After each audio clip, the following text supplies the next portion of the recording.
In the past, much of our innovation was driven by science and technology, and to some extent it still is, but more and more it's being driven by business model transformation, customer experience, systems integration, high performance work and management practices, and very much more by collaboration. Increasingly, we're moving away from the silos, from the idea that going to a university or a business school is simply about picking up specialized knowledge. That will still be important, but increasingly we're thinking about boundary crossing skills, leadership, communication, problem solving.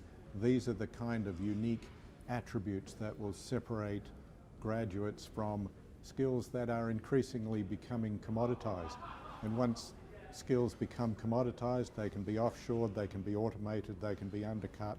The point about our students of tomorrow is that they must acquire those unique capabilities that make them who they are and which ultimately will be rewarded in the labour market. A lot of thought has gone into the future of business schools among business deans around the ideas of social responsibility, shared value, but also leadership in innovation and entrepreneurship, because businesses are now looking for graduates that don't just have technical skills. They're looking for those broader skills which include entrepreneurial thinking, and students themselves are driving this. Students don't just want someone to create them a job, they want to create their own jobs, and so we need to be prepared as business schools to also lead in the creation of entrepreneurial ecosystems and networks and co-working opportunities for our students, and that will be to some extent based on what we as business schools can generate in our curricula to promote collaboration, to promote problem-solving approaches, to promote creative and design thinking. Another factor which is exercising the minds of deans is the role of online education.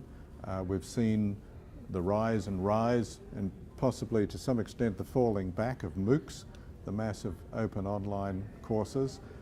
It was suggested in some of the magazines somewhat excessively a few years ago that in the future we will only need 10 universities in the whole world staffed by super professors who will project their MOOCs to hundreds of millions of people, and the rest of us could just look on as bystanders.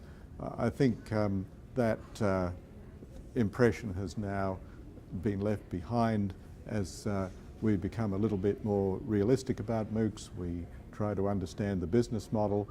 They're not going to replace face-to-face teaching. They're not going to replace the classroom experience. For so many students, as well as for employers, it's very important to develop all of those social and networking skills that are all part of the university experience, that openness to ideas and to share knowledge with others. This can only be done with human contact, and online education, blended learning will make a very powerful contribution to the mix, but it won't replace the important role of the teacher.